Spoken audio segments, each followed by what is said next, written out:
ako, Andrew. Kaya pala sa swimming team ka natanggap at hindi sa basketball eh.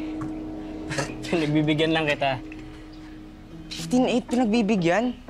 Asa. Loser. Kaya. Kaya mo ba nakakaawa ko? Kasi natatalo ito? Siyempre. No, I mean, in general, nakakaawa ba ako? Ba't mo naman natanong? Ewan. Kasi parang yung tingin mo sa akin, di ako masaya. Sabi mo sa akin nung isang gabi na ang dami kong namimiss. Saka parang di ko nagagawa yung bagay na makapagpasaya sa akin.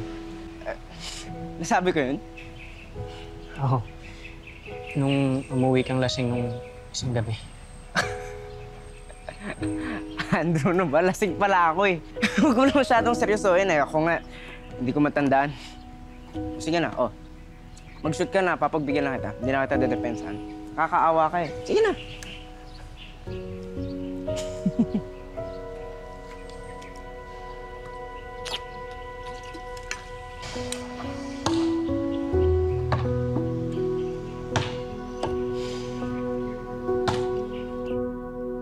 Linda, halika nga dito. Tingnan mo nga to. Yes, ma'am.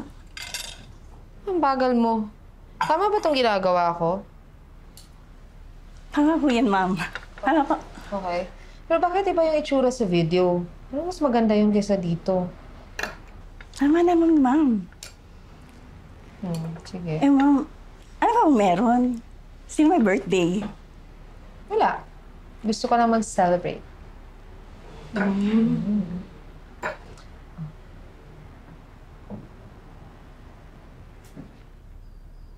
Tinanggap na ni Violet? Ho, Dichim. Ang dami-dami pa niyang sinasabi. Yan pala, tatanggapin din lang naman niya. Kahit kami nagulat, Dichim. Sigurado ba kayong wala siyang pinapalitan sa kontrata? At wala siyang hiniling kahit ano? Basta tinanggap na lang niya ang 20 million na cash and 25 million na franchise? Tio?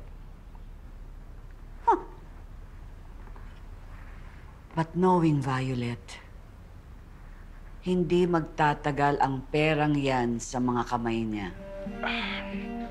Well, let's give her the benefit of the doubt. Who knows? Baka kaya niyang palaguin ang chocolatier. Do you honestly think na si Violet ay may sense of business? Kung makakakuha ng mahuhusay na advisor siyang kapatid mo, kakayanin niya ang chocolatier. I will talk to Violet. Pagsasabihan ko siya na kailangan puro pinagkakatiwalaan niya ang mga taong nakapaligid sa kanya. Huwag lang siyang makikinig dun sa asawa niya. I don't trust Julian and his father. Linda, labas mo yung ibang pagkain, ha? Ay, nako, Linda. Hindi ka talaga marunong mag-ano nitong kubyertos. Han! Dinner's ready! Hindi mo na ako ginalang! Pinagmukha mo akong tanga sa harap ni Dad, ibang tanga, oh! Tama na! Nasasaktan ako! Yung deal sa Crestmont tinuloy mo na walang pasabi sa akin! Hoy! Wala na ba akong silbi sa'yo? Ha? Wala na ba? Hindi mo naman pinapakinggan ang mga sinasabi ko? Nag-iisip ka ba?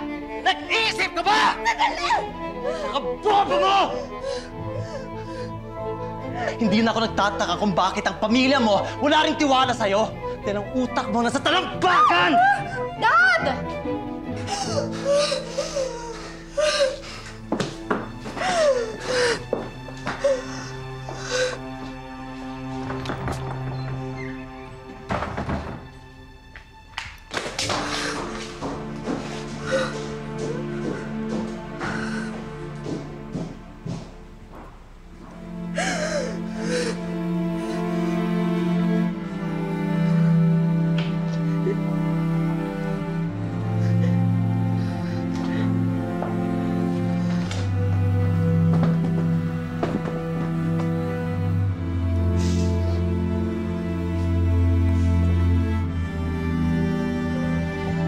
Kailan kumain na tayo?